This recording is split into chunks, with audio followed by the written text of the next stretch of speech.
Hey, this is Joe. We're at the Joe Fixes channel in Fairmount, Georgia, and today I'm going to put a brand new carburetor on my Troy-Bilt pressure washer.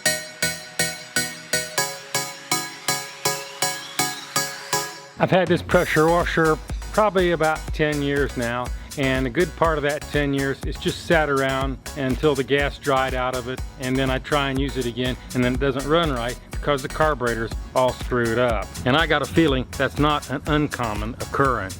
So I decided I was going to do a carburetor kit on it. With further research, I found out that a brand new carburetor you can buy on Amazon doesn't cost a whole lot more than the rebuild kit.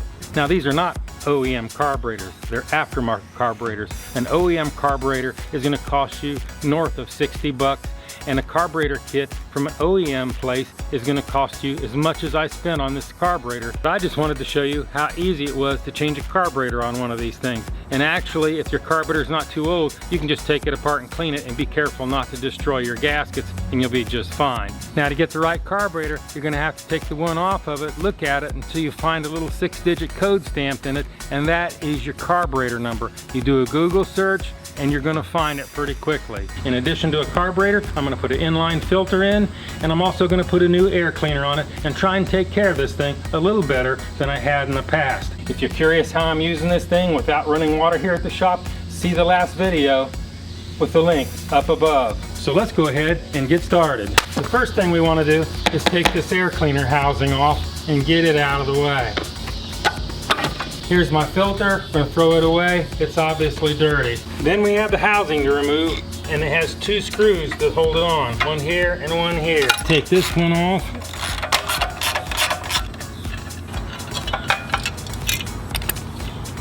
This is the crankcase vent, and it just pulls out, and we turn it off to the side so it's not in the way. So this is your air cleaner housing, and we'll just put it to the side.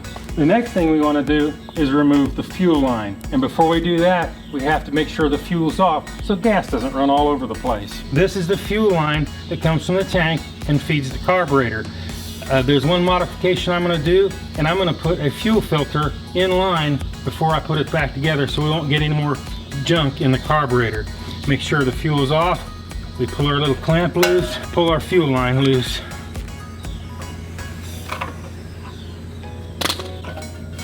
And pull it back out of the way. And before I remove this carburetor, I want you to take a real quick look. This is your throttle linkage that comes from the engine of the governor. I want you to take a real quick look at that. You'll notice that I don't know if you can see it or not, but there's a little spring that attaches in this hole, and in this hole closest to the shaft of the carburetor, this is where the main shaft goes on. So you got to be careful to hook both of those up when we put it back together. The next order of business is to go ahead and remove the carburetor.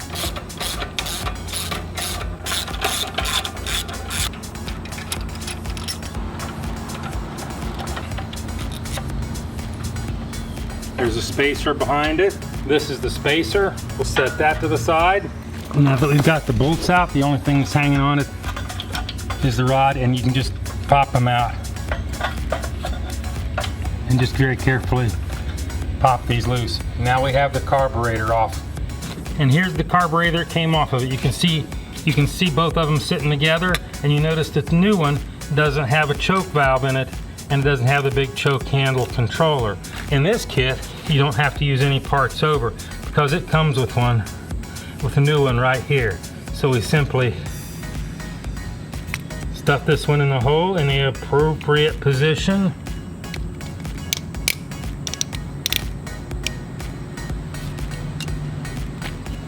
Slide this handle down into position and slide this bad boy right on in there, and it snaps in place, just like downtown. Apparently they use this carburetor body on different applications, so you have another choke valve for different applications, but we're not going to use that. Before we put our carburetor back on, to stave off any problems, we're just going to put a regular standard inline filter in. If you look real close on them somewhere, there's always an arrow to tell you which way the gas flow is. So we're going to put it right about here. So we'll cut our line, slide that bad boy in there. A good tight fit, doesn't need any clamps. And we'll cut off a little section of hose to let this thing have some room. So now we're good to go. Now it's time to put the carburetor on.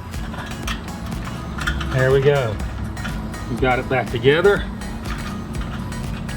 So let's go ahead and put our spacer back in and get this thing bolted back on. Hook our fuel line up. Put this clamp on. And we're ready to put our air cleaner housing back on. So I just want to turn the fuel on. I don't see any gas dripping anywhere, so we must be good to go. Don't forget to put your crankcase vent hose back in the hole in the bottom of it. It just sticks in there. Put your air cleaner element in. Just give it a shot and see if it runs. All right, now it's time for the moment of truth. Let's see if this thing will run.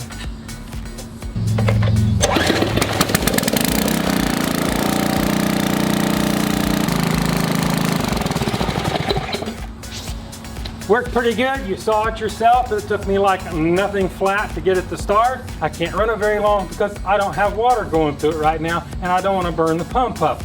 But if you've got a pressure sprayer, you let it lay in the garage too long, this is the answer for you.